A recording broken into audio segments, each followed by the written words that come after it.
माटी का लाल है, कोई कंकड़ या धूल नहीं, तू समय बदल के रख देगा, इतिहास लिखेगा भूल नहीं। लोग कहते हैं कि संघर्ष करो, लेकिन अरे मैं कहाँ संघर्ष करने से पीछे भाग रहा हूँ। And when you said that ना, many of us felt it. जो हुआ है छावा के बाद, मुझे नहीं लगता मेरे करियर में कभी भी मैंने ऐसा कुछ एक्सपीरियंस किया होगा। वो इमोशंस क्या हैं अंदर? ऐसा लग रहा है कि पता नहीं ये क्या हुआ, एकदम से अचानक क्या हुआ।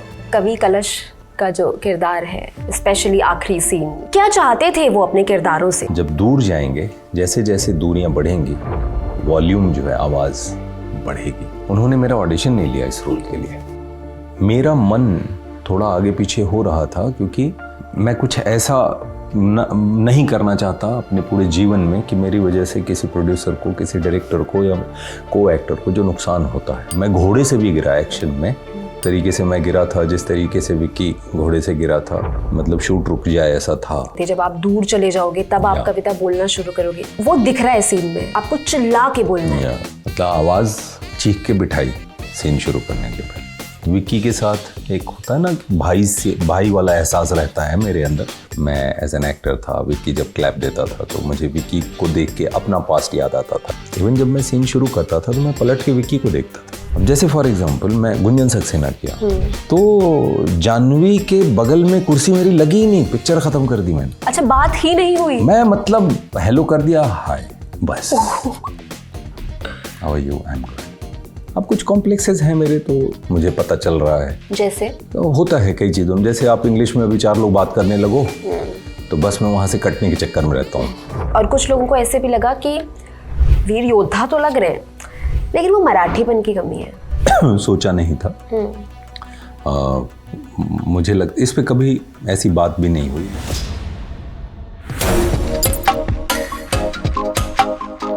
नमस्कार, मैं हूं गरिमा, आप देख रहे हैं ललन टॉप सिनेमा। आज हमारे स्टूडियो में जो गेस्ट हैं, आज से लगभग 1 महीना पहले मैं उनके साथ इस स्टूडियो में ही थी, हमने बहुत सारी बातें की थी। और आज 1 महीने के समय के अंतराल में वो फिर हमारे साथ स्टूडियो में मौजूद हैं, क्योंकि उनकी 2 बहुत कमाल की फिल्में इस बीच आई हैं। और अभी हम जब बातचीत कर रहे थे ना, तो वो यही बोल रहे थे कि सोचे कभी ऐसा होता है कि लंबे अंतराल में कुछ नहीं आता है, और कभी इतने कम समय में उनके इतने कमाल के प्रोजेक्ट्स आए हैं। छावा और सुपर बॉयज़ ऑफ मालेगांव में कमाल का काम किया है विनीत कुमार सिंह हमारे साथ स्टूडियो में मौजूद है। उनसे बात करेंगे। बहुत बहुत स्वागत है विनीत आपका। धन्यवाद। कैसे हैं? बहुत धन्यवाद, बहुत बढ़िया। मैंने आपकी दोनों फिल्में देखी, छावा भी और सुपर बॉयज़ ऑफ मालेगांव भी। मतलब मैं छावा के तो सीन्स पे बात करना चाहती हूँ, उस किरदार को आपने कैसे पकड़ा, उन नुआंसेस को कैसे पकड़ा। लेकिन उससे पहले मुझे बताइए, आपने कहा था ना कि आपको 23 साल हो गए मुंबई में, लेकिन आपका अपना अभी तक कोई घर नहीं है। लोग कहते हैं कि संघर्ष करो, लेकिन अरे मैं कहाँ संघर्ष करने से पीछे भाग रहा हूँ। And when you said that ना, many of us felt it, कि हम कहाँ संघर्ष करने से पीछे भाग रहे हैं। अब छावा आई, सुपर बॉयज़ ऑफ मालेगांव आई, कवि कलश के किरदार की इतनी चर्चा हुई, अब कैसा लग रहा है? Are you creatively satisfied? वो आई हैव अराइव्ड वाला मोमेंट आया है? बहुत स्पेशल है। क्योंकि ये जो हुआ है छावा के बाद, मतलब मैं जब मैसेजेस वगैरह चेक कर रहा हूँ, वक्त कम मिल पाया क्योंकि तुरंत छावा के बाद इसके प्रमोशंस शुरू हो गए सुपर बॉयज़ ऑफ मालेगांव के, तो उसमें पूरा दिन जाता रहा। और बट बीच में जब भी वक्त मिलता है मैसेजेस देख रहा हूँ तो बहुत लोगों के मैसेजेस ऐसे हैं जैसे बहुत पर्सनल आप किसी को कुछ लिखते हो, कि सब मोस्ट ऑफ द मैसेजेस में ये कॉमन है कि विनीत, ये जो सक्सेस है, ये सक्सेस ऐसी लग रही है कि हमारी खुद की सक्सेस है, ये सिर्फ आपकी नहीं है। हमें ऐसा लग रहा है कि हमें सफलता मिली है। तो ये कहीं ना कहीं बहुत टच करता है मुझे। मतलब मुझे नहीं लगता मेरे करियर में कभी भी मैंने ऐसा कुछ एक्सपीरियंस किया होगा जो छावा के बाद, सुपर बॉयज़ ऑफ मालेगांव के बाद। बिकॉज ये दोनों फिल्में 2 हफ्ते के गैप पे आई हैं, एक 14 फरवरी, एक 28 फरवरी। तो जिस तरीके से ऑडियंस ने रिसीव किया है, मैंने तो सोचा नहीं था। तो ये जो हुआ है, आई एम स्पीचलेस। मैं जो फील कर रहा हूँ उसे मैं कह नहीं पा रहा हूँ। इतना मैंने सोचा ही नहीं था, क्योंकि कई बार ऐसा हुआ था, कई फिल्में मेरी ऐसी थीं जिनसे उम्मीद बहुत बढ़ गई थी, लेकिन उम्मीद के मुताबिक चीज़ें हुई नहीं। तो कहा भी जाता है कि उम्मीद मत लगाओ, है ना। तो मैं बहुत ज़्यादा काम करके चुपचाप चला जाता हूँ, बहुत ज़्यादा सोचता नहीं, और जब सोचा नहीं तो ये हुआ। विनीत, जब आप अपनी सक्सेस की बात कर रहे हैं ना, आपकी सक्सेस, जैसे आपने बोला कि मैसेजेस भी आ रहे हैं, लोगों को पर्सनल फील होती है, इट रियली फील्स पर्सनल, क्योंकि अगली में देखा है, मुक्केबाज में देखा है, और आपकी कई फिल्में देखी हैं, बहुत सारे सीन्स बार बार देखे हैं, फिर हमने कवि कलश को देखा। हमारे अंदर बहुत सारे इमोशंस हिचकोले खा रहे हैं, तो आपके साथ तो ये हो रहा है। वो इमोशंस क्या हैं अंदर? ओवरवेल्म्ड हैं, एक्साइटेड हैं, इमोशनल हैं? क्योंकि क्या होता है ना, कई बार इमोशंस हमें पता नहीं होता है कि एक्सप्रेस कैसे करना, अब इस इमोशन को बाहर कैसे निकालूं, मैं किसके साथ शेयर करूं। तो कैसे आप इन सब चीज़ों से इस समय डील कर रहे हैं? How is it like? बस काम कर रहा हूँ।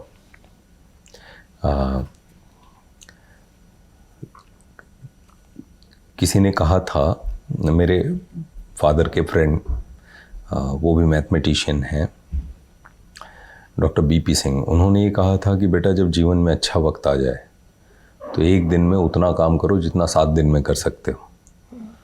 तो बस लगा हुआ हूँ काम करने में, बट हाँ, थोड़ा सा वक्त मिलेगा तो चीज़ें थोड़ी सेटल होंगी।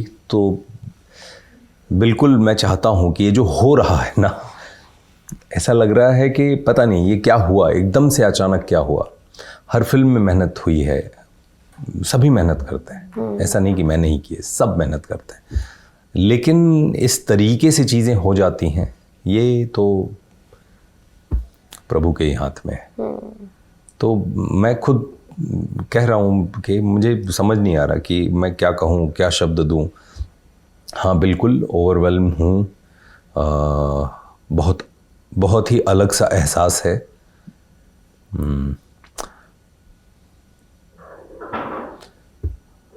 मैं मैसेजेस पढ़ना चाहता हूँ लोगों के, लेकिन इतने मैसेजेस हैं कि वो मेरी मनुष्य की क्षमता से कहीं ज़्यादा मैसेजेस हैं। हो सकता है मैं थोड़ा थोड़ा करके देखता रहूं, बहुत सारा वक्त लगे। मैसेजेस ऐसे हैं कि वो पढ़ने के बाद मैं एक तो रुक जाता हूं कि वो जो लिखा गया है, जिस एहसास के साथ लिखा गया है, वो एहसास जैसे ही होता है मैं ठहर जाता हूं। तो बहुत बार ऐसा हुआ था कि मुझे ऐसा लगा था, पता नहीं मैं काम लगातार कर रहा हूं, एक सर्टेन नंबर ऑफ ऑडियंस तक फिल्में जा रही हैं, चीज़ें पहुंच रही हैं, लेकिन बहुत बड़ी संख्या है जहां तक मेरा काम नहीं पहुंच पा रहा।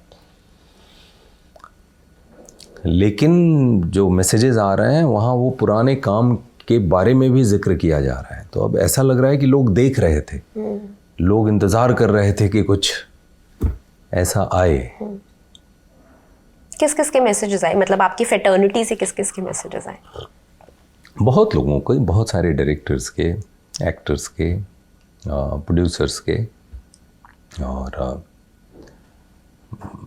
काफ़ी सारी चीज़ें हैं जो मुझे लगता है, उम्मीद करता हूँ कि अब चीज़ें बहुत सारी बदलेंगी।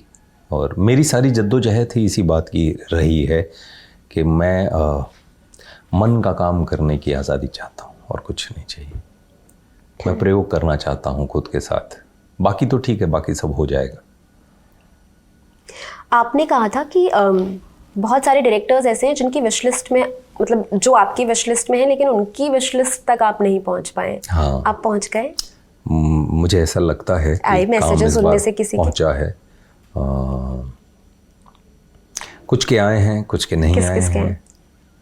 अभी तो जैसे मैं सुपरवाइजर मालेगांव कर रहा था, तो जोया अख्तर के साथ, जो हमेशा से मेरी विश लिस्ट में रही हैं, मैं हमेशा से उनके साथ काम करना चाहता हूँ, बिकॉज़ उनकी फिल्म में जो किरदार हैं, वो किरदार ज़िंदगी को जिस तरीके से समझ पाते हैं, उससे समझ में आता है कि जोया ने लाइफ को कितना एक्सप्लोर किया है। और तो सुपरवाइजर मालेगांव के प्रमोशंस में हम लोग साथ ही थे, तो बहुत सारी बातचीत करने का मौका मिला। एंड आई एम पॉजिटिव कि कभी साथ में काम करूँगा एज एन एक्टर। तो बहुत सारी चीज़ें हैं, बहुत सारे डायरेक्टर्स हैं जिनके साथ काम करना चाहता हूँ। श्री राम राघवन सर के साथ काम करना चाहता हूँ, इम्तियाज़ अली सर की फिल्म में काम करना चाहता हूँ, विक्रमादित्य मोटवानी सर की फिल्म में काम करना चाहता हूँ। विक्रम सर का मतलब जो भी फिल्म देखता हूँ, मैंने बोला भी, अभी मुलाकात हुई थी तो मैंने कहा भी, किसी उनकी जो फिल्म है ना, आप वो किसी भी जॉनरे में जाके काम करते हैं, ऐसा लगता है ये उन्हीं का जॉनरा है। कि अगर वो उड़ान बनाते हैं तो उड़ान को आप जिस जॉनरे में रखते हो, ठीक, ऐसा लगता है क्या पकड़ है क्राफ्ट को लेकर के।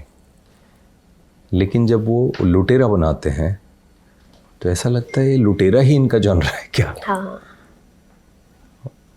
बाद में जब वो कोई दूसरी चीज़ बनाई, जैसे जुबली बनाई, तो ऐसा लगा कि ओ माय गॉड, क्या दुनिया रची है ना। अभी रिसेंटली जो ब्लैक वारंट शो था, तो कितना कॉन्ट्रास्ट है, उड़ान, ब्लैक वारंट, लुटेरा, जुबली, ट्रैप्ड, या ट्रैप्ड। तो मतलब ऐसी लंबी लिस्ट है जिन लोगों के साथ काम करना चाहता हूँ, उनकी फिल्मों में काम करना चाहता हूँ। मैं ये सवाल ना आपसे हमेशा से पूछना चाहती थी कि आप काफ़ी ज़िद्दी किस्म के एक्टर हैं। ज़िद्दी मतलब अगर आपने ठान ली कि आपको ये करना है, तो आप चाहे वो मुक्केबाज के लिए ट्रेनिंग हो या फिर आपकी खुद को एज एन एक्टर निखारने के लिए जितनी भी कोशिशें हैं, आपने मुक्केबाज के लिए जो मेहनत की, मुझे नहीं लगता कि आप किसी भी डायरेक्टर से अगर मिलना चाहते तो आप अपने लिए रास्ता निकाल ही लेते। मतलब आप मुझे वो जिद्दी किस्म के एक्टर लगते हैं कि अगर मुझे मिलना है, मुझे करना है, तो मैं मिल के रहूंगा, मैं एटलीस्ट एक बार मुलाकात तो करूंगा ही करूंगा। तो ऐसे कैसे हुआ कि विनीत अभी तक इन किसी से मतलब एक मिल नहीं पाए जो विश लिस्ट में डायरेक्टर्स थे उनसे? नहीं, मैं मिल पाया, ऐसा नहीं है। अच्छा। सबसे नहीं मिल पाया, मतलब काफ़ी लोग हैं जिनसे कभी नहीं हो पाई मुलाकात, बट मिल लेना काफ़ी नहीं है। मिल के कुछ निकले, कुछ बात आगे बढ़े। तो जैसे काफ़ी समय से मेरी कोशिश है श्री राम सर के साथ काम करने की, इम्तियाज़ सर के साथ काम करने की, जोया अख्तर के साथ काम करने की, विक्रमादित्य मोटवानी के साथ काम करने की, हंसल मेहता सर के साथ काम करने की। लिस्ट लंबी है ना। और मिलना हो जाता है, लेकिन कई बार ऐसा होता है कि कहानियाँ कुछ ऐसी हैं कि उसमें मैं फिट नहीं हूँ। ये होता है बिकॉज़ जिस तरीके की फ़िल्म है शायद उसमें फ़िट नहीं हो पा रहा हूँ। तो मुझे इंतज़ार है और वो इंतज़ार रहेगा कि कहानियाँ, जिस तरीके की कहानियाँ हैं, उसमें कोई किरदार ऐसा निकले जिसमें मैं फ़िट हो जाऊँ, है ना। तो वो इंतज़ार रहेगा बिकॉज़ अच्छा लगता है अच्छी कहानियों का हिस्सा बन के, अच्छा लगता है अच्छे डायरेक्टर्स के साथ काम करके, अच्छे प्रोड्यूसर्स के साथ काम करके। और अच्छे किरदार जब एक अच्छे डायरेक्टर के साथ करने का मौका मिलता है, तो मेरा अनुभव ये है कि एज एन एक्टर भी मेरे अंदर कुछ नया अनफोल्ड होता है। तो वो जिद मिल लेने से, मतलब मिल लेना एक बात है, मिल के उनके साथ काम करना बड़ी बात है। तो वो चाहता हूँ कि साथ में काम करने का मौका मिले। छावा पे आते हैं, मतलब कवि कलश का जो किरदार है, स्पेशली आखिरी सीन की हम अगर बात करें, वो जो लास्ट सीन है, बहुत सारे सवाल हैं मेरे उस सीन को लेकर के आपसे, उसकी मेकिंग को लेकर के, उसके इम्प्रोवाइजेशन को लेकर के। सोचिए वो दिन जिस दिन वो सीन शूट होना है, आप हैं, विकी कौशल हैं, अक्षय खन्ना हैं, लक्ष्मण उतेकर आते हैं, बैठते हैं आपके साथ या बताते हैं कि ये लंबा सीन है, ऐसे ऐसे होना है। क्या चाहते थे वो अपने किरदारों से? मतलब दर्शकों को अगर आप उस दृश्य में लेकर जाने, तो वो क्या चाह रहे थे किरदारों से कि ये निकल कर सामने आए? क्या ब्रीफ था उनका? लक्ष्मण सर ने शूटिंग के दिन कुछ नहीं बोला। अच्छा। बोले कि जैसे जाना है आप जाओ, क्योंकि रीडिंग जब हम कर रहे थे, रीडिंग में उन्होंने सब बोल दिया था। मेरी और विकी की कई बार रीडिंग साथ में हुई, बिकॉज हमारे कई सारे सीन्स हैं जो साथ में हैं। तो लक्ष्मण सर के साथ मैं और विकी बैठते थे, सीन्स पढ़ते थे, तो हर सीन के बारे में उन्होंने बोला था डिटेल में कि इस सीन में मैं क्या चाहता हूँ, इस सीन में मैंने क्या सोचा है, और ये जिस सीन की आप बात कर रहे हो, इस सीन का तो पूरा डिटेल उन्होंने बताया था कि इसको मैं ऐसे देख रहा हूँ पूरे सीन को। और उन्होंने उस समय जो डिस्क्रिप्शन दिया था वही मुझे पर्दे पे अब दिखाई देता है। जब मैंने वो सीन पर्दे पे देखा तो मुझे लक्ष्मण सर की वो बातें याद आई जो रीडिंग के समय एक रूम में उन्होंने कही थी। क्या क्या कहा था उन्होंने बोला था कि बिकॉज वो डीओपी भी रहे हैं, हाँ। उन्होंने कई फिल्मों में एज अ सिनेमेटोग्राफर है ना काम किया है, तो विजुअल उन्होंने डिस्क्राइब किया था और उन्होंने बताया था कि छत्रपति संभाजी महाराज बधे हुए हैं, कवि कलश जी बधे हुए हैं, ऐसी कुछ पोजीशनिंग है, फिर वो लोग लेके जाएंगे और जो औरंगज़ेब की फ़ौज जो खड़ी है वो किस तरीके से अलाइंड है, कैसे लोग खड़े हैं और कहाँ पे तंबू होगा, कहाँ पे औरंग जो है वो कहाँ पे होगा, और ये वक्त होगा जिसके आसपास ये चीज़ होने वाली है रात में। जब लेके जाएंगे तो दोनों की बैक है, जब वो एक दूसरे से दूर जा रहे हैं, लेकिन संवाद यहाँ से शुरू होगा और जब दूर जाएंगे, जैसे जैसे दूरियां बढ़ेंगी वॉल्यूम जो है आवाज़ बढ़ेगी। तो वो सारा डिटेल, और ये इसके साथ मैं ये बोलूँगा कि thank you so much Lakshman sir कि आपने मुझे ये मौका दिया। उन्होंने मेरा ऑडिशन नहीं लिया इस रोल के लिए। फिल्म के कास्टिंग डायरेक्टर हैं वैभव विशांत, वैभव ने भी मेरा ऑडिशन नहीं लिया। फिर लक्ष्मण सर ने बोला कि जब मेरी मुलाकात हुई, उन्होंने ये कहा कि कवि कलश जी के किरदार में मैं सिर्फ आपको देख रहा हूँ, जबकि मेरे पास कोई एक तस्वीर भी ऐसी नहीं थी जो कहीं से भी आसपास भी हो। कवि कलश जी के का जो लुक है फिल्म में, उसके आसपास भी कुछ हो, वो भी नहीं था। तो ये पूरा उनका कन्विक्शन था कि मैं विनीत के साथ जा रहा हूँ। मेरा मन थोड़ा आगे पीछे हो रहा था क्योंकि उसकी पहले मेरे बैक में एक इंजरी हुई थी, तो एक शूट के दरमियान वो हुई थी, तो उसको ऑलमोस्ट मैं हील कर चुका था, बट दैट वाज नॉट 100%, 90% के आसपास में हील हो गया था।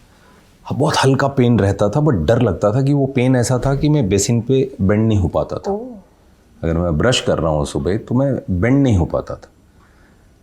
गाड़ी अगर थोड़ी भी बम्प करती है, मुंबई की सड़कों में गड्ढे बहुत हैं, तो गाड़ी जब बम्प करती मैं लिटरली पकड़ लेता था। तो ऐसा दर्द था, तो उससे निकल के आया था। तो मुझे थोड़ा ये लग रहा था कि बहुत सारा एक्शन है फिल्म में, कहीं ऐसा ना हो कि ये दर्द पूरी तरीके से अभी भी गया नहीं है, कहीं ऐसा ना हो कि किसी एक्शन सीक्वेंस के बीच में ये फिर से आ जाए तो मेरी वजह से सब रुक जाएंगे। और मैं कुछ ऐसा नहीं करना चाहता अपने पूरे जीवन में कि मेरी वजह से किसी प्रोड्यूसर को, किसी डायरेक्टर को या को एक्टर को जो नुकसान होता है, मैं कभी नहीं चाहता कि ये हो। मेरे हाथ से काम चला जाता है, मुझे चलता है, लेकिन मैं ये नहीं कर पाता। तो वो डर था मुझे, तो मन आगे पीछे हो रहा था। लेकिन मेरी वाइफ रुचिरा और मेरी बहन मुक्ति, इन लोगों ने बोला भैया, और रुचिरा ने बोला विनीत। हाँ, वो डिस्क्राइब करना ज़रूरी है, नहीं तो आजकल क्या कॉन्टेक्स्ट कहीं रह जाता है, एक लाइन काट के जो है ना। फिर एनीवे, तो रुचिरा ने बोला विनीत और मुक्ति ने बोला भैया, हम लोगों ने देखा है आपको, दर्द में भी आपने काम किया है, मुक्काबाज में बहुत करीब, because Mukti was assistant at that time, Ruchira was DA to Anurag sir and Mukkabaaz, और रुचिरा वॉज इन पटियाला जब मैं ट्रेनिंग कर रहा था, तो मार खा के आता था खून लगे रहते थे कपड़े में, खून बहुत सारा कपड़े पे दिखता था। तो क्या हुआ, मुक्का लगा, ब्लड आया। तो वो खैर वो एक अलग था। तो रुचिरा ने खुद देखा था, मुक्ति को सब पता था। दे पुश्ड मी, बट मन आगे पीछे हो रहा था। देन फाइनली चलो प्रभु का नाम लेके शुरू करते हैं। और शुरू हुआ तो जो शुरुआत की ट्रेनिंग की एक वीडियो भी मैंने डाली है। तो जिस समय ट्रेनिंग हो रही थी तो मैं पट्टा बांध के ट्रेनिंग करता था और पेन किलर खा के करता था। और शूट शुरू हुई, बहुत सारी ट्रेनिंग हुई, लेकिन टच वुड वो दर्द कभी आया नहीं। मैं घोड़े से भी गिरा एक्शन में, और मतलब एक बार तो लगा था कि पता नहीं मैं उठ पाऊंगा या नहीं, वो भी हुआ। विक्की भी घोड़े से गिरा है फिल्म में। और लेकिन पता नहीं किसी की कृपा थी। अदरवाइज जिस तरीके से मैं गिरा था, जिस तरीके से विक्की घोड़े से गिरा था, मतलब शूट रुक जाए ऐसा था। कौन से सीन था ये? बुरहानपुर का ही सीक्वेंस जिसमें इंट्रोडक्शन है हम लोगों के। अच्छा। हाँ, तो मतलब मेरा वो था, एक हाथ में शील्ड है, एक में तलवार, और घोड़े के ऊपर मैं हूँ, और एक्शन कुछ डिज़ाइन है। सामने से घोड़े से लोग आएंगे, पैदल वाले भी हैं, पीछे से भी घोड़े से लोग आएंगे। एक्शन बड़ा था, डिज़ाइन था, वो चीज़ें हो रही थी, काफ़ी अच्छी हो रही थी। और लगाम मेरे हाथ में नहीं है, किसी की तलवार घोड़े को लग गई, और घोड़ा जो उसने अपनी वो दिखाई, मैं सीधे धम बैक के ऊपर ही गिरा था। तो जब गिरा था तो एक बार ये हुआ था कि प्रभु, मैं खड़ा होने स्प्लिट ऑफ सेकेंड में थॉट आए थे। Lakshman sir was on monitor, Vicky भी ही वाज ऑन मॉनिटर। सबको ही लगा, ओ माय गॉड ये क्या हो गया, सब रुक गया था। तो बस थॉट ये आया था कि बजरंगबली संभालिए, मैं खड़ा होने जा रहा हूँ, खड़ा हो जाऊँ अपने पैर पे। खड़ा हुआ, मैं खड़ा हो गया, but I was not able to feel. मतलब मुझे बैक फील नहीं हो रही थी। अच्छा। लेग्स फील नहीं हो रहे थे, कुछ समझ नहीं आ रहा था। फिर जैसे ही खड़ा हो पाया, अगला थॉट ये था, मैं पैर बढ़ाने जा रहा हूँ। I was not able to feel. मतलब चल लूँ, और एक छोटा सा कदम डाला, और छोटे छोटे कदम लेके चलना शुरू किया, और मैं दूर चला गया। लक्ष्मण सर ने फिर ब्रेक दिया, और 1-1.5 घंटे के लिए बाद में वापस। लेकिन वो वाला पेन नहीं आया। दर्द था, मैनेज कर रहा था, होते उसी में शूट के ही पूरे प्रोसेस, जब तक शूट चली है, मतलब ट्रेनिंग और शूट, मुझे लगता है 11-1 महीने तक हम लोग जुड़े रहे इस फिल्म से। उसमें ही कब ठीक हो गया वो भी नहीं पता चला। मैं प्रिकॉशन लेके करता था। तो thanks to Lakshman Utekar sir कि उन्होंने मौका दिया, thanks to Maddock Films, thanks to Dinesh Vijan sir, thanks to Pooja Vijan कि ये मौका मिला और लोगों तक काम पहुंचा है। तो एक अच्छी फिल्म कहीं ना कहीं बहुत बहुत कुछ बदल देती है। लास्ट सीन पे मैं आती हूँ। आपने भी बोला कि जैसे आपने वो डिस्क्राइब किया कि लक्ष्मण उतिकर क्या चाहते थे, जब आप दूर चले जाओगे तब आप कविता बोलना शुरू करोगे। वो दिख रहा है सीन में कि आवाज़ आपको चिल्ला के बोलना है, बहुत एनर्जी लग रही है, मतलब आप अंदर लंग्स को बहुत एफर्ट्स करने पड़ रहे हैं। सेम गोज विद आपका अगली का जो जेल वाला सीन है, जहाँ पर आप चिल्ला रहे हैं राहुल भट्ट के किरदार पे कि मतलब कहाँ पर है बच्ची, कहाँ पर है, और ये सब चिल्ला रहे हैं आप उनसे। टेक्निकल एस्पेक्ट क्या होता है ऐसे सीन्स का, कितनी मेहनत लगती है? मुझे लगता है आवाज़ ही चले जाए इतनी तेज तेज चिल्लाने पे बात करने में। गरिमा सी, मैं ऐसे सीन को देख रहा था, जैसे जब भी लक्ष्मण सर ने डिटेल जो बताई थी ना, तो वो एकदम क्लियर था कि सर क्या चाहते हैं। ऑनेस्टी वर्क करती। इस सीन के लिए कई चीज़ें थीं कि अपने महाराज के लिए, अपने मित्र के लिए,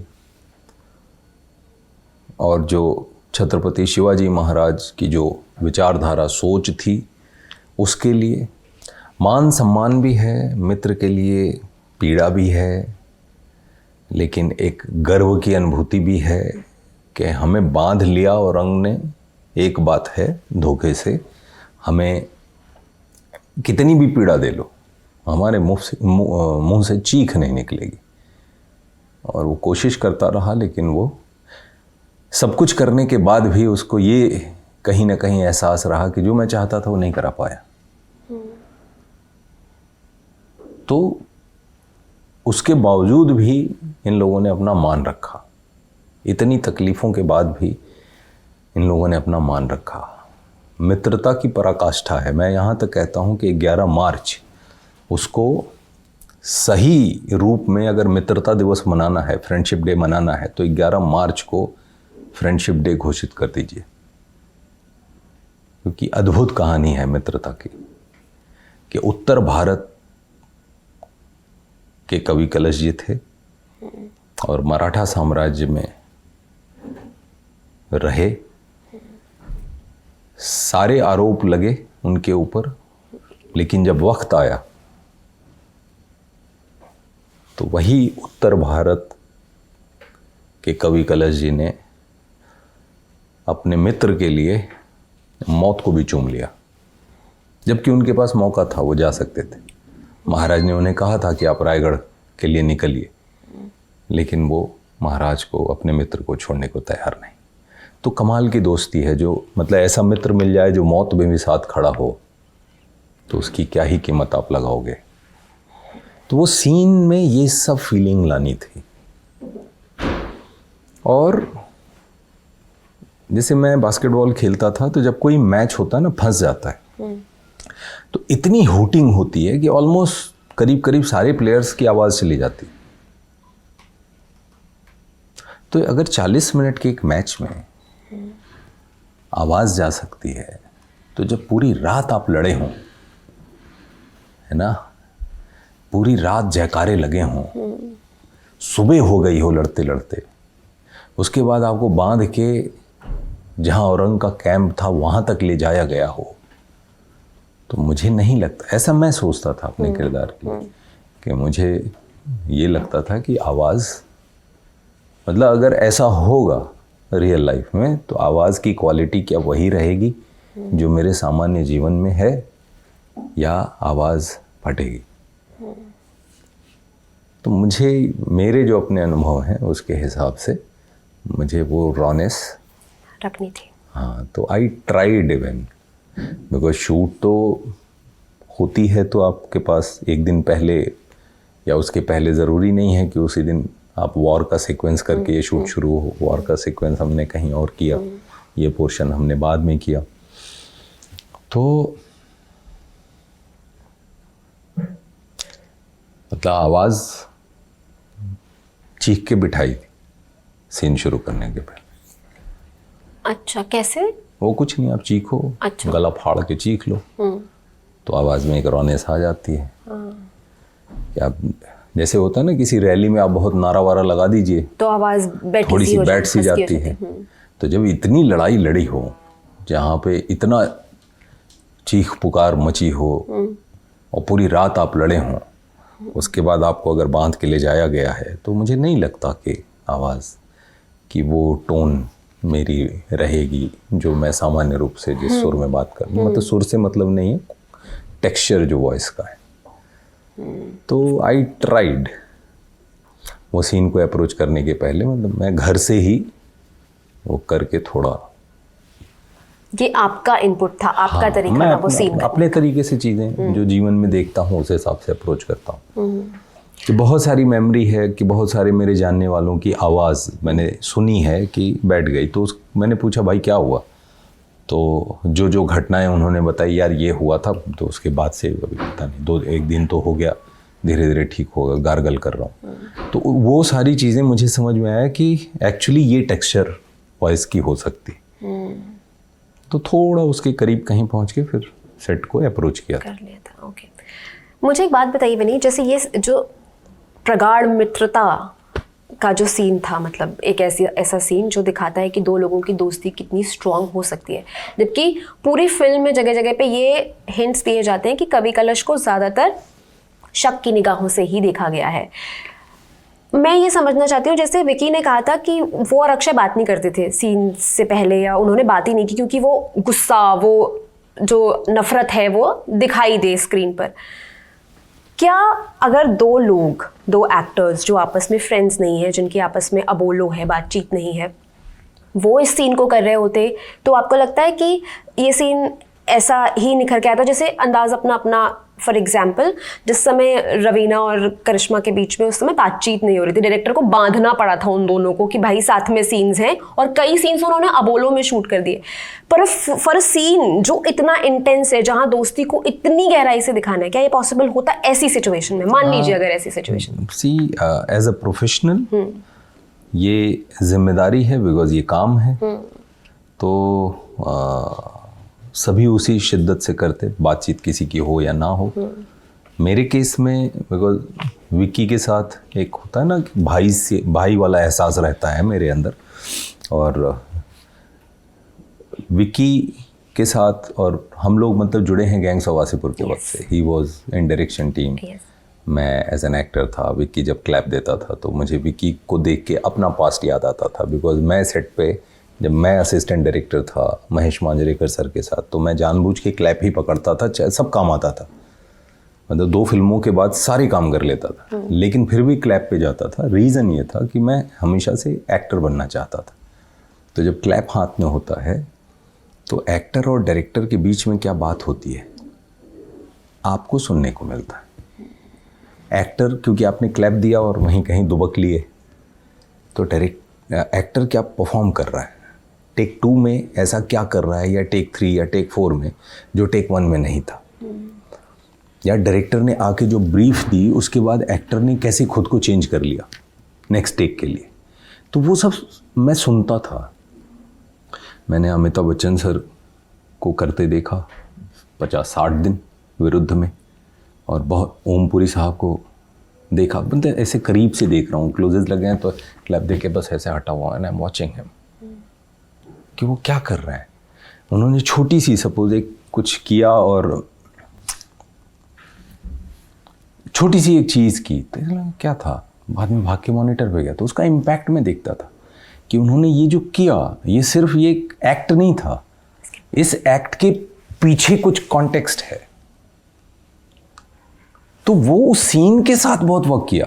हर सीन में आप ये सब करोगे नहीं अच्छा लगेगा, तो वो जो छोटी छोटी चीज़ें प्लांट कर रहे थे वो लोग, तो ये समझ आया ये तो लिखा नहीं है, ये एक्टर्स कर रहे हैं। कुछ चीज़ें जो नहीं लिखी हैं डायरेक्टर आके ब्रीफ कर रहे हैं उस समय, जबकि रीडिंग में भी कभी वो ख्याल किसी को नहीं आया, but at that moment director को 10 चीज़ें सूझती हैं। तो जब उन्होंने वो चीज़ एक्टर को बोली, मैंने सुनी, एक्टर ने वो जब किया मैंने देखी, वो नहीं हुआ, एक्टर ने खुद से अगला टेक मांगा, फिर अगले टेक में कुछ नई चीज़ आ गई। अब मैं एडिट में जब जाके बैठ के देखता था तो सारी टेक देखता था। मेरी ट्रेनिंग ऐसे हुई। तो विक्की को जब देखता था तो मुझे याद आता था अपना पास्ट, तो एक बॉन्डिंग हो गई थी। वासेपुर अपने आप में एक अद्भुत फिल्म है, तो एक आपस में एक बॉन्डिंग रही। फिर विक्की की मसान आई, जुबान आई, संजू, राजी, उरी, हमेशा हमारी बात होती। तो एक आपस में एक होता है ना, एक म्यूचुअल रिस्पेक्ट है, एक बॉन्डिंग है, एक एहसास है जो बहुत पॉजिटिव है एक दूसरे के लिए। विक्की की ग्रोथ देख के मुझे बहुत अच्छा लगता है। तो वो अब ये नहीं पता था, हम लोग ऐसा नहीं ये सब सोच के कर रहे थे कि किसी दिन कोई फिल्म करेंगे, ऑफ कोर्स हम कनेक्ट हो गए थे। तो जब ये फिल्म हुई तो वो ब्रदरहुड निकल के आया। इवन जब मैं सीन शुरू करता था तो मैं पलट के विक्की को देखता था शुरू करने के पहले, और मैं सोचता ये था कि मेरे भाई को बांध रखा है, मेरे भाई को छील दिया है, जिसके लिए मैं मेरे जीवन में जो कुछ भी है, मेरा प्राण भी बिना किसी सेकंड थॉट के दे दूंगा, उसको बांध के रख दिया है, उसको छील के रख दिया है, खून टपक रहा है, लेकिन हमने तय किया है कि हम चीखेंगे नहीं। तो दर्द है अंदर, लेकिन मैं अपने दर्द को बयान इसलिए नहीं कर रहा हूं क्योंकि मैं अगर अपनी पीड़ा रखूंगा तो मेरे मित्र को, मेरे महाराज को मेरी पीड़ा की वजह से कमज़ोर नहीं होने दे सकता। तो जब भी उनकी बात शुरू होती है ना, जब भी वो बोलते हैं छंदो गमाते, मतलब हमारी वजह से, तो बोलते हैं तो जो लाइन आती है ना कि सुदामा को कैसा दर्द जब उसके हमदर्द कृष्ण हो उसके कद। तो अपने मित्र को कहाँ रख दिया एक कवि ने कि भगवान कृष्ण का दर्जा दिया। तो ये कहीं ना कहीं ये सारी चीज़ें निकल के इसलिए और उभर के आ पाई बिकॉज हमारे बीच में एक बॉन्डिंग रही है। ना होती तब भी एज एन एक्टर ये मेरी जिम्मेदारी है। मैं बताता हूँ, पहले ना मुझे लगता है 2021 तक मेरे साथ ये चल रहा था, 22 तक कि अगर पर्दे पे किसी किरदार के साथ मेरी नहीं पटती, मेरा मतलब स्क्रिप्ट में अगर किसी किरदार के साथ मेरी नहीं बनती है, उस किरदार वो कैरेक्टर अब अगर कोई कर रहा है तो उसके बगल में पिक्चर खत्म हो जाएगी, मैं कुर्सी नहीं लगाता था। ये 2022 तक चला है। लेटर ऑन आई रियलाइज कि अरे भाई ठीक है हो गया, बट इसकी क्या ज़रूरत है। मैं समहाउ वो एक ऐसा वाला हो गया था कि अब जैसे फॉर एग्जांपल मैं गुंजन सक्सेना किया तो जानवी के बगल में कुर्सी मेरी लगी ही नहीं, पिक्चर ख़त्म कर दी मैंने, बैठता ही नहीं था। और अगर कोई सिचुएशन आ गई और हम बैठे भी हैं तो थोड़ी देर में एक्सक्यूज मी बोल के निकल लेता था। तो मैं चाहता ही नहीं था कि कहीं से भी वो जो है जो किरदार मैं कर रहा हूँ दिलीप सिंह का और जो किरदार गुंजन सक्सेना का जानवी कर रही थी, उनके बीच में कोई बातचीत ऐसी हो जो पन्नों में जो स्क्रिप्ट में जो लिखा है उसके परे कुछ हो। तो एक डिस्टेंस था, बट वो वर्क किया बहुत अच्छा। लेकिन पर्सनल अगर मैं जब बाद में ये मुझे स्ट्राइक ही किया ये चीज़ बाद में, और 2022 के बाद से मैं नॉर्मल, कोई दिक्कत नहीं, हम मतलब पर्दे पे लड़ेंगे भी तब भी हम साथ में बैठ के खा सकते हैं, पी सकते हैं, बैठ सकते हैं, कोई दिक्कत नहीं। तो ये रियलाइजेशन कैसे हुआ, किसी ने करवाया? All of sudden. अच्छा, अपने आप? ऑल ऑफ सडन अपने आप। सारी स्कूलिंग ही यही कि मैं ऐसा क्यों करता था मैंने कभी सोचा नहीं, बट मेरे लिए वर्क करता था तो मैं ऐसे ही था। और अब जब गुंजन सक्सेना का वो वाला सीन है जहाँ पे दिलीप सिंह को रियलाइज होता है कि वो गलत है, और वो फील करता है गुंजन सक्सेना के लिए, वो सीन तो 3 घंटे में शूट हो गया, वो आखिरी दिन था। अब जानवी क्या सोचती होगी मेरे बारे में कि ये कितना खूबसूरत आदमी है यार, इतने दिन शूट किया, जॉर्जिया में शूट किया, लखनऊ में शूट किया, मुंबई में शूट किया, इतनी सारी शूट की, ये आदमी बात ही नहीं करता। अच्छा, बात ही नहीं हुई? मैं मतलब हेलो कर दिया, हाय, बस। How are you? I am good. How are you? उसके बाद तुरंत निकल गया, क्योंकि दिलीप सिंह वो दिलीप सिंह करा रहा है जो किरदार मैं कर रहा हूँ, मैं ऐसा नहीं हूँ। बाद में जानवी को बताया कभी आप? नहीं, अब वो पता नहीं क्या सोचती होगी मेरे बारे में। ये इंटरव्यू देखने के बाद शायद ना सोचे। तो ऐसा बहुत बार हुआ। अच्छा, जिनके साथ पटती है फिर उनके साथ मैं मतलब खाना खाने भी जाता हूँ, पूछता हूँ भाई चलो साथ में खाना खाने चलेंगे। तो वो किरदार की वजह से ये बाद में 2022 ऑल ऑफ सडन ये रियलाइजेशन आई। तो उसके पीछे जब मैंने मुड़ के देखा तो मिला भाई ये तो बहुत गड़बड़ किए बैठा हूं मैं। बहुत लोग मेरे बारे में क्या ही बात करते होंगे। हाँ, कई नुकसान भी हुए होंगे इस चक्कर में। वो मुझे पता नहीं। इमरान हाशमी के साथ बार्ड ऑफ ब्लड, तो उसमें हमारा किरदार है साथ साथ, लेकिन एक पेज पे नहीं होता। हम एजेंट हैं हम लोग, और अफगानिस्तान में हैं, बलूचिस्तान में हैं, एक साथ फंक्शन कर रहे हैं लेकिन झगड़े होते रहते। तो सेट पे मतलब गाड़ी में मैं घुसा, इमरान उधर से घुसा, हमें बात ही नहीं, ऐसे बैठे दोनों। इमरान एक्शन शुरू। अब मैं मुड़ के देखता हूँ कि इमरान को कैसा लगता होगा, मैं कैसा बुद्धू रहा हूँ। And you never clarified also shoot नहीं, मतलब कभी सोचा ही नहीं, क्योंकि कभी एक पेज पे हम आए ही नहीं। आखिरी में आए तो लास्ट में सीन वो शूट हुए हैं। तो उसके बाद कुर्सी लगाने के लिए किसी दिन शूट ही नहीं बची। बट बाद में 2022 के बाद जिनके साथ भी काम किया हूँ उन्होंने दूसरी साइड देखी। फिर बगल में ही हाँ, कुर्सी फिर लगी। कोई दिक्कत एक तो पहले ही, क्योंकि पहले इतना सब कर चुका हूँ उल्टा पुल्टा। बट हाँ, तब तक मेरी ग्रोथ इतनी ही थी एज एन एक्टर। तो मैं वो जो डायरेक्टर ने जो जिम्मेदारी दी है, जिस काम के लिए मैंने हाँ किया है, उसको ठीक से कर सकूं, तो मेरे लिए वो वर्क करता था, तो मैं इसे फंक्शन करता था, तो वो सारे सीन सब ठीक निकल के आते हैं। लेकिन व्यक्तिगत रूप से विनीत के लिए तो ठीक नहीं हो। काफी नुकसान हाँ। भी हो सकता है इसकी वजह से रहा हो। तो अभी क्योंकि ये- कई लोगों को हो सकता है मैसेज जाए ना, ओ विनीत में तो बहुत एटीट्यूड है, विनीत तो बात ही नहीं करता है। हाँ, आता है, मतलब काम करता है, बिल्कुल चला कोई भी करेगा ना। अगर मैं ही हूँ और मैं एज एन एक्टर काम कर रहा हूँ, कोई मेरे साथ ऐसा कर रहा है, तो मैं क्या सोचूंगा? वो बिल्कुल गलत नहीं है। अगर कोई ऐसा सोच रहा है तो बिल्कुल सही सोच रहे हैं। लेकिन अब मेरे साथ ये तो वहीं तक पहुंचा था 2022 में। अब दिक्कत नहीं होती। अब कुछ कॉम्प्लेक्सेस हैं मेरे, तो धीरे धीरे उसका भी मुझे पता चल रहा है। जैसे तो होता है कई चीज़ों में। जैसे आप इंग्लिश में अभी 4 लोग बात करने लगो, तो बस मैं वहाँ से कटने के चक्कर में रहता हूँ। बहुत सारी चीज़ें समझ ही नहीं आती, और तेज़ी से कोई बोल दे, मतलब और फास्ट, तो ऐसा लगता है ब्रेटली की सबसे तेज़ बॉल निकली है सर के ऊपर से। तो आप हिंदी में बोलना शुरू। नहीं, मैं वो सब दिक्कत नहीं होती। लेकिन क्या होता है कि अब बोर्ड लगा के नहीं चल सकता ना छाती पे,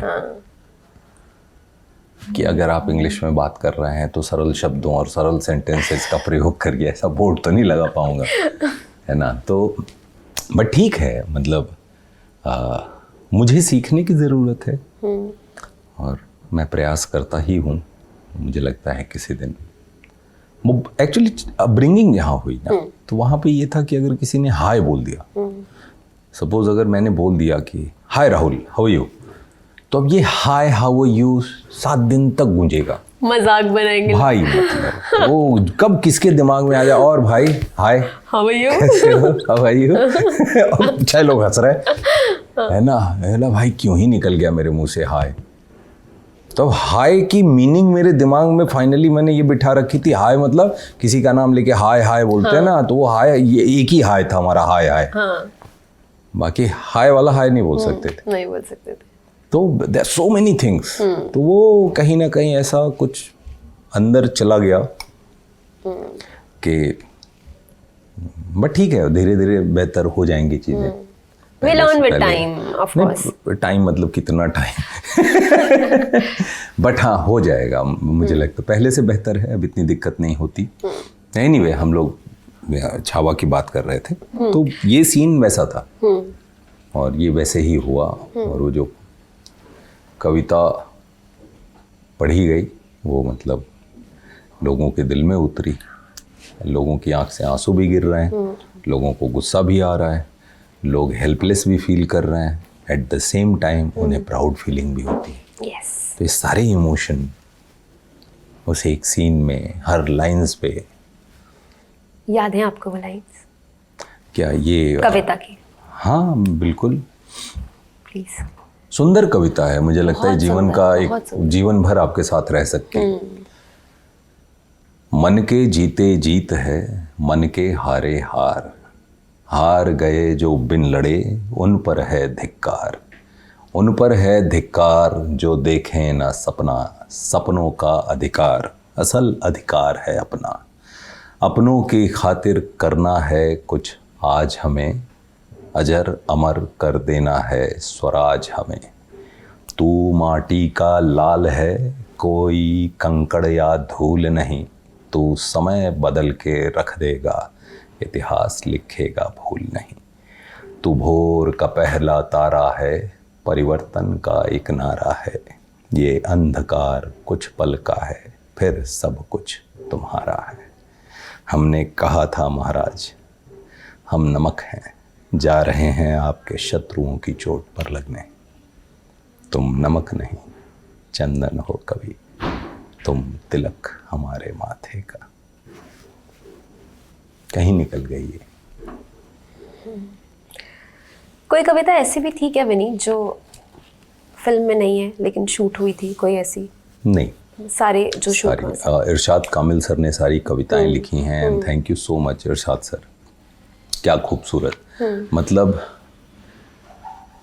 आज के वक्त में अगर कवि सम्मेलन में बुलाया जाए लोगों को तो संख्या इतनी बड़ी नहीं रहती, लेकिन एक ऐसी फिल्म जिसे लोग जाके देख रहे हैं और बहुत बड़ी संख्या में देख रहे हैं, उसके क्लाइमेक्स के आसपास कविताएं पढ़ी जा रही हैं और फिल्म के बीच में कई महत्वपूर्ण जगहों पे कविताएं पढ़ी जा रही हैं, अलग अलग भाव की कविताएं पढ़ी जा रही हैं। दो प्राइमरी किरदार कविताओं में बात कर रहे हैं, करेक्ट, और वो आपके समझ आता है। जो शुरुआत की कविता है जहाँ पे सभी खाना खा रहे हैं और छत्रपति संभाजी महाराज भी हैं, और वो जो शुरू होता है, वीर धीर तलवार तीर हो, मर्द मराठा शूर वीर हो, युद्ध में कौशल गजब दिखावे, रिपु दमन कर शंख बजावे, जनमानस के भूप रहोगे, चरम चमकती धूप रहोगे, प्रसन्न रहे माता जगदम्बा, ओ छत्रपति ओ सहचर संभा। लोगों को कविताएं समझ में आ रही हैं। तो ये एक बड़ा डिसीजन था और लक्ष्मण सर ने उस चीज़ को वैसे रखा, बिकॉज कविताओं में बात हुई थी छत्रपति संभाजी महाराज और कवि कलश जी के बीच में। हो सकता था क्रिएटिव लिबर्टी के नाम पे कि चलो यार हम गद्य में बात करते हैं, पोइट्री में बात करेंगे, पता नहीं, एक वॉर फिल्म है, बहुत बड़ा डिसीजन है ये। वॉर फिल्म में महत्वपूर्ण जगहों पे हम पोइट्री में बात करेंगे, और आज के वक्त में पोइट्री पता नहीं कितने लोग समझ पाएंगे, कितने लोग नहीं। मेरे अंदर भी था वो कि कैसे निकलेगी, कौन से सुर में मैं गाऊं, कौन से सुर को हम लोग पकड़ें। तो वो सुर खोजना था एज एन एक्टर मुझे। तो ऐसी कृपा हुई कि लोगों के दिल तक वो सुर पहुंचा। तो ये बड़ा डिसीजन था, और ये डिसीजन लिया लक्ष्मण सर ने कि नहीं, मैं पोइट्री जैसे हुआ था मैं पोइट्री के फॉर्म में ही जाऊंगा, और वो उन्होंने वैसे ही रखा, और लोगों ने बहुत अच्छी तरीके से उसे रिसीव किया है। बहुत लोगों ने इस फिल्म से कनेक्ट किया है, और कुछ लोगों को ऐसे भी लगा कि फिल्म में विकी कौशल या जो किरदार है वो वीर योद्धा तो लग रहे हैं, लेकिन वो मराठीपन की कमी है। वो मराठीपन जो छत्रपति संभाजी महाराज में रहा होगा उनकी बातचीत के तरीके में, या मैं वापस बाकी किरदारों की बात करूं, वो कमी है। क्या आपने भी ऐसे महसूस किया, या इस तरीके के फीडबैक आए, कुछ सुने आपने? हम लोगों ने बिल्कुल इस तरीके से सोचा नहीं था। मुझे इस पे कभी ऐसी बात भी नहीं हुई। लक्ष्मण सर का ये था बहुत क्लियर कि जो लार्जर ऑडियंस है, क्योंकि छत्रपति संभाजी महाराज के बारे में, कवि कलश जी के बारे में महाराष्ट्र में लोगों को पता है, लेकिन महाराष्ट्र के बाहर कम पता था। मतलब मैं बनारस से हूँ, उत्तर प्रदेश से हूँ, उत्तर भारत से ही हूँ, लेकिन वहाँ पे जानकारी कवि कलश जी की, जबकि वो खुद उत्तर भारत से थे कवि कलश जी, लेकिन लोगों को नहीं पता है या बहुत कम पता है। तो उद्देश्य ये था कि पूरा देश जाने। तो उसी लिंगो, उसी भाषा के साथ जाएं जिसके साथ सरलता से जो है हम हर किसी तक पहुंच सकें। तो जितना कुदरती आ रहा है वो ठीक है, बाकी भाव को ऊपर रखते हैं और बाकी दूसरी चीज़ों में इतना प्रयास करने की ज़रूरत नहीं, लेकिन फिर भी थोड़ी कोशिश रही है कि थोड़ा सा रहे। तो उसी तरीके से वो अप्रोच हुई, एंड विकी ने बहुत अच्छा काम किया। सभी, मतलब जितने भी कलाकार हैं, सबने बहुत अच्छा काम किया। मेरा किरदार तो उत्तर भारत से ही था, कवि कलश जी का, तो मुझे बहुत ज़्यादा कुछ करने की ज़रूरत नहीं थी, बट जो रिस्पॉन्स है वो अमेजिंग है। यस विनीत, स्वरा ने एक ट्वीट किया था आलोचना करते हुए फिल्म की। उन्होंने लिखा था कि एक ऐसा समाज जो भगदड़ और व्यवस्था का अभाव झेल रहा है और भयानक मौतों को बुलडोजर से उठाए जाने का दृश्य देख रहा है, ऐसे में लोग एक फिक्शनल फिल्म में हिंदुओं के साथ 500 साल पहले हुई यातनाओं से गुस्से में हैं। ऐसी society brain and soul dead society है। उन्होंने ये कहा था, ट्वीट किया था, हालांकि बाद में उन्होंने बोला कि उनका ये मतलब नहीं था और ये सब। आपका क्या कहना है? मैंने पढ़ा नहीं है, मैंने बताया ना कि मैं अभी सुपरवाइजर मालेगांव के प्रमोशन में बिजी हूँ, तो मैंने कुछ पढ़ा नहीं है, ज़्यादा कुछ देख नहीं पाता। और देखूंगा तो कुछ शायद कह पाऊंगा। अभी मैंने कुछ ऐसा देखा नहीं। हर किसी की अपनी व्यक्तिगत सोच है, हर किसी का अपना एक नज़रिया है। मेरे कहने से मेरा अनुभव ये है कि पिता पुत्र को नहीं समझा पाता है ना, भाई भाई को नहीं समझा पाते। कई बार बॉसेस जो है कलीग्स को, जो उनके साथ काम कर रहे हैं, उनको कई बार कन्विंस नहीं कर पाते। कलीग्स भी नहीं कर पाते कई बार। हाँ, कलीग्स भी बॉसेस को अक्सर कन्विंस नहीं कर पाते। तो मैं मतलब यहाँ बैठ के कुछ बोल के किसी को क्या समझा पाऊँगा और क्या बता पाऊँगा। मैं ये मानता हूँ कि कुछ भी कहना है अपने काम से कहिए, और मैं उसमें ही भरोसा रखता हूँ। वो वायरल वीडियोस देखे आपने थिएटर में, जो बच्चे खड़े होकर वो शिव गर्जना कर रहे हैं और फिल्म के बीच में? मैं थिएटर में रैंडम विजिट की थी मैंने, और मैंने अपने जीवन में कभी ये सब अनुभव नहीं किया था। ऐसा भी नहीं कि लोगों को पता है मैं आने वाला हूँ। अच्छा। और ये दोनों फिल्मों के साथ हुआ है, छावा के साथ भी और सुपरवाइजर मालेगांव के साथ भी। बताइए ना कोई एक्सपीरियंस। छावा के लिए मैं गया, और बिकॉज कवि कलश जी का लुक एकदम अलग है, और जब मैं अंदर गया तो जो मैं रियल लाइफ में हूँ वैसे ही गया था, आज के कपड़ों में। जैसे ही लोगों ने, मैं घुसा हूँ, लोग पहचान गए। और उसके बाद मतलब बच्चे आके चिपट गए थे, उनको लगा कवि कलश जी मैं ही हूँ, क्योंकि उनको हिस्ट्री नहीं पता, और उनको इस बात की खुशी थी कि मैं जिंदा हूँ। क्योंकि बच्चों के लिए आप समझ रहे हैं ना कि जब इमोशन इतना ऊपर चला जाता है तो वो तो हिप्नोटाइज हो चुके हैं। तो मुझे ये समझ में आया कि कहीं बहुत अच्छे से फिल्म लोगों तक पहुंची। अगर इस बच्चे के मन में, कोमल मन के धरातल पे फिल्म का कहीं ना कहीं किरदार इतना भावुक असर डाल रहा है, तो जिन्हें हिस्ट्री पता है, ठीक है, क्या हुआ होगा, तो और मतलब महिलाएं, मेरी माँ की उम्र की महिलाएं, मतलब क्या जवान, क्या बुजुर्ग, क्या बच्चे, ऐसे घेर लेते हैं, और सब अपनी अपने तरीके से। किसी की आंखों में आंसू है, कोई बोल नहीं पा रहा है, वह पकड़े हुए है, और मतलब मैं कह नहीं सकता, ऐसी ऐसी चीज़ें लोगों ने कही हैं। तो बहुत कुछ ऐसा हुआ, और वो हो रहा है। बहुत सारे मैसेजेस आ रहे हैं, बहुत सारी बातें हो रही हैं, और मैं हर किसी से अब यही कहना चाहता हूँ कि सुपरवाइजर मालेगांव छावा के बाद रिलीज़ हुई है। छावा भी फिल्म थिएटर्स में है, वो भी देखी जा रही है। कई महीनों में साल की सबसे बड़ी फिल्म अभी तक बन चुकी है। और सुपरवाइजर मालेगांव के बारे में बहुत अच्छा सुनने को मिल रहा है, बहुत बातें हो रही हैं। सुंदर फिल्म है, बहुत सुंदर फिल्म है, बहुत सुंदर फिल्म है, और बड़े प्यार से बनाई गई है।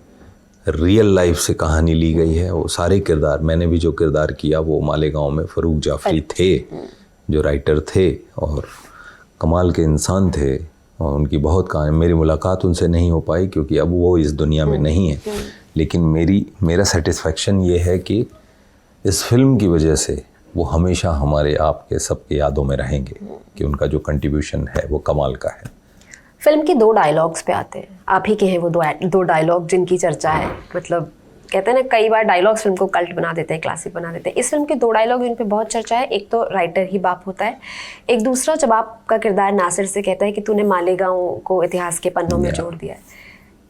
इनके पीछे की कहानी क्या है? क्या ये ऐसे ही लिखे गए थे? आपने बताया भी कि इम्प्रोवाइजेशन हुआ था और फिर ये ऑन द स्पॉट ही डायलॉग निकल गए। कैसे हुआ, क्या हुआ, इसकी कहानी क्या? हाँ, जब भी नासिर शेख के किरदार से मेरे किरदार का जो भी होता है वो सीन, तो उसमें इम्प्रोवाइज हुआ, और उसमें फिर मैं ये बोल गया कि याद रख, राइटर बाप होता है, राइटर। और ये ऐसा लोगों ने रिसीव किया है इस लाइन को। मुझे याद है ट्रेलर लॉन्च में भी हर कोई यही बात कर रहा है, बहुत सारे लोग ये बोल रहे हैं कि मतलब दिल खुश हो गया ये सुन के कि कहीं से ये आवाज़ उठी कि राइटर बाप होता है। लोगों ने ये लाइंस को किसी किसी चीज़ पे लिख के अपने टेबल पे रखा हुआ है। टी शर्ट्स बन रही हैं, Yes, merchandise. बैग्स बन रहे हैं, कैप्स बन रही हैं, so many things are happening. लोग इस लाइन को लिख के फिर आगे सुपरवाइजर मालेगांव की बात कर रहे हैं, तो ये लाइन कहीं बहुत ज़ोर से कनेक्ट हो गई। तो ये ऐसा इम्प्रोवाइज हो गया। सीन बहुत अच्छा लिखा था, वरुण ग्रोवर ने पूरी फिल्म बहुत कमाल लिखी है।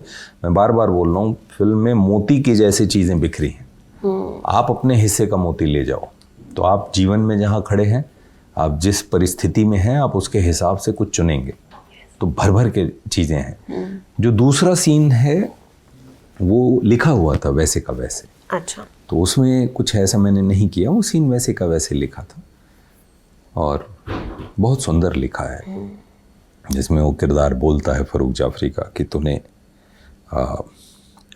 हम दीवानों को तारीख में जगह दी है, तू कमाल है नासिर, तूने मालेगांव को इतिहास के पन्नों में दर्ज कर दिया। तो ये जो बहुत अच्छा लिखा हुआ था और वो बहुत टच कर रहा है। वो जिस तरीके से सीन निकल के आया है, वो सारी चीज़ें कहीं बहुत रिलेटेबल हो गई हैं लोगों के लिए, क्योंकि आज के वक्त में आप रोटी, कपड़ा, मकान, शिक्षा, स्वास्थ्य, जो बुनियादी ज़रूरतें हैं, उनकी जद्दोजहद में है ना, जीवन का एक बड़ा हिस्सा निकल जाता है। लेकिन बहुत कम रिसोर्सेज के साथ कुछ दोस्तों ने फिल्म इंडस्ट्री खड़ी कर दी। उनको ये तक नहीं पता था फिल्में कैसे बनती, उन्होंने फिल्म इंडस्ट्री मालेगांव में बना दी। तो और कौन थे वो? कोई ऐसा जर्नलिस्ट था, मेरा जो किरदार है, जिसके पास कोई ऐसा प्लेटफॉर्म नहीं है कि वो कुछ बहुत बड़ा लिखे, आवाज़ दूर तक कहीं जाए, कुछ कह सकूं। तो दिन भर कैरम खेलता है सुबह घर से, क्योंकि परिवार में किसी से पटती नहीं। तो जो कुछ है फरूक जाफरी के जीवन में, वो बस उसके दोस्त हैं और सिनेमा।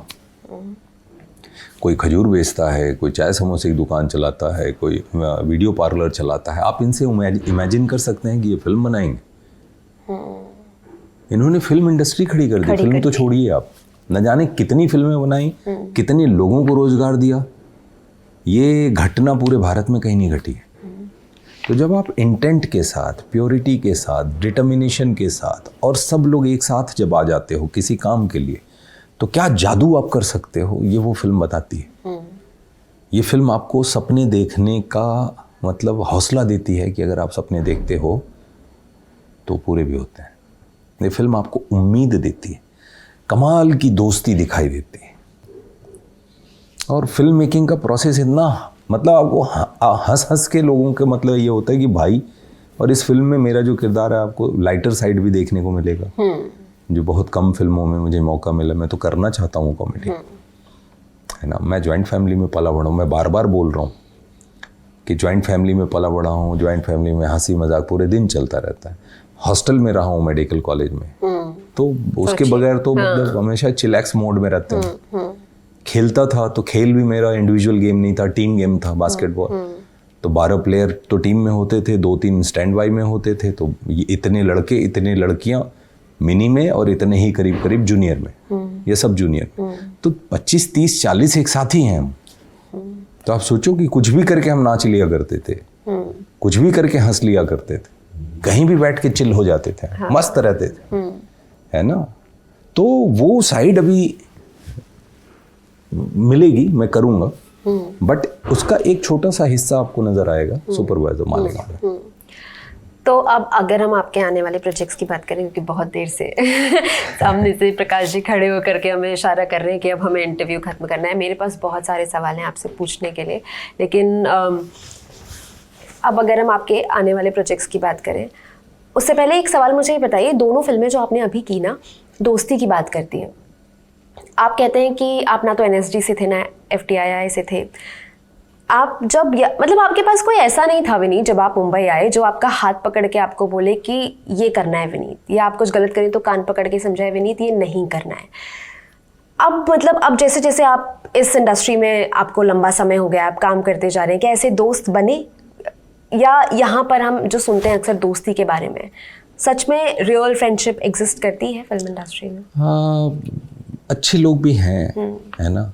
वैसी वाली दोस्ती नहीं हो पाती। मेरी दोस्ती वैसी है, मैं कभी कलश जैसा दोस्त हूँ रियल लाइफ में, कि मैं खड़ा हो जाता हूँ ऐसे, मैं तैयार हूँ। हाँ, मतलब मुझे इस बात से फ़र्क नहीं पड़ता जिसको मित्र मान लिया, जिसको दिल में जगह दे दी, उसके लिए मैं कहीं भी कभी भी किसी भी वक्त बिना घड़ी देखे खड़ा हो जाता। मैं ऐसा रहा हूँ, जो मेरे पुराने दोस्त हैं उनको पता है। आपके लिए कोई ऐसा दोस्त है जो हमेशा खड़ा फिल्म इंडस्ट्री में इतनी सारी चीज़ें मतलब आप भागदौड़ बहुत रहती है, तो उस तरीके की दोस्ती नहीं हो पाती। और सब कहीं से आए हैं, सबके अपने कुछ सपने हैं, तो सब अपनी अपनी दौड़ में दौड़ रहे हैं, क्योंकि संघर्ष तो है ना। एम्प्लॉयमेंट एक्टर के प्रोफेशन में कम होती है सभी के लिए। सबको, डायरेक्टर को बहुत स्ट्रगल करना पड़ता है, राइटर्स को बहुत करना पड़ता है, डीओपीज को भी करना, सबको करना पड़ता है। एक्टर्स का क्या होता है कि पूरी तरीके से डिपेंड रहता है ना। राइटर कुछ क्रिएट कर सकता है बैठ के, एक्टर क्या मतलब, अभी तो ठीक है कैमरे वैमरे आ गए हैं तो आप कुछ शूट कर सकते हो, कुछ बना सकते हो, बट जब हम लोग आए थे तभी ये सब था नहीं। कैमरे का जुगाड़ करना है तो मतलब यहाँ से वहाँ भाग रहे हैं, फ़ोन में कैमरा नहीं था, तो आपको काम दिखाने का एक ही मौका था कि काम मिले, है ना। तो एक्टर का संघर्ष थोड़ा लंबा और कठिन तो होता है। अब किसी किसी का ऐसा मतलब किस्मत का धनी है और कोई चीज़ क्लिक कर गई तो जल्दी शुरू हो जाता है, बट वक्त लगता है काफ़ी। तो दोस्ती अब उस प्रोसेस में होती है, उस एक्सटेंट तक चीज़ें नहीं जाती। हाँ, बट हाँ मुझे अच्छे लोग भी मिले हैं, बहुत सारे लोग फिल्म इंडस्ट्री में बहुत कमाल के अच्छी राय भी देते हैं। कौन सबसे अच्छी राय देते हैं? बहुत लोगों ने, मतलब कई लोगों ने कई सारी चीज़ें कही हैं, और वो आपके ऊपर निर्भर करता है कि आप किसका क्या लेते हो और आगे बढ़ते हो, क्योंकि जीवन तो छोटा है। जीवन छोटा है तो हर चीज़ अपने ही ऊपर प्रयोग करते रहेंगे, तो मुझे लगता है बहुत सारा समय प्रयोग करने में ही चला जाएगा।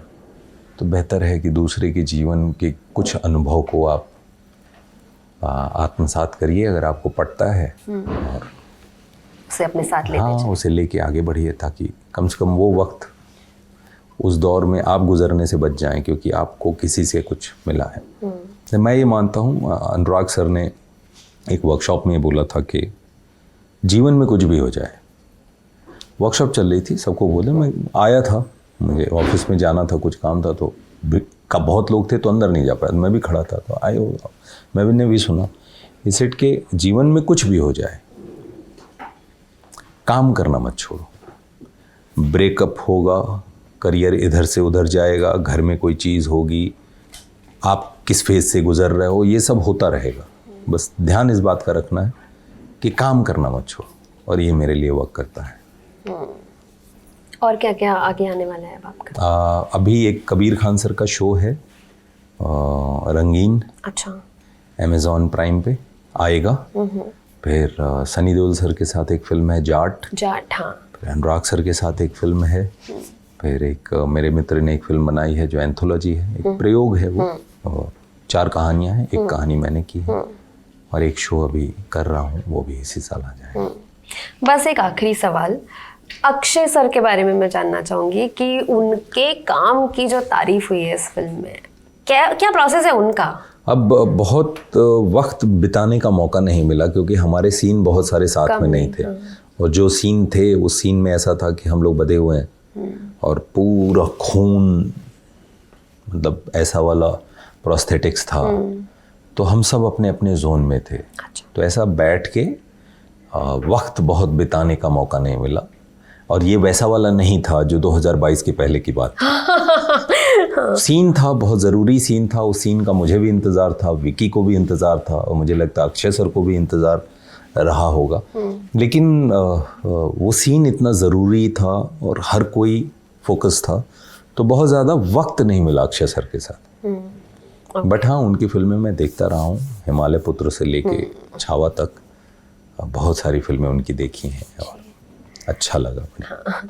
बहुत बहुत शुक्रिया विनीत इस बातचीत के लिए। बहुत सारी चीज़ें हमें समझने जानने के लिए मिली, और हम उम्मीद करते हैं ऐसे ही आप कम समय के अंतराल पे यहाँ आते रहें और बातचीत करते रहें, ऐसे ही आपके नए नए प्रोजेक्ट्स आते रहें और हम आपको और ज़्यादा काम करते हुए देख पाएँ। बहुत बहुत शुक्रिया। Thank you so much. Thank you. आपको ये इंटरव्यू कैसा लगा आप कमेंट करके ज़रूर बताइएगा। खुश रहिए, स्वस्थ रहिए, देखते रहिए ललन टॉप। शुक्रिया।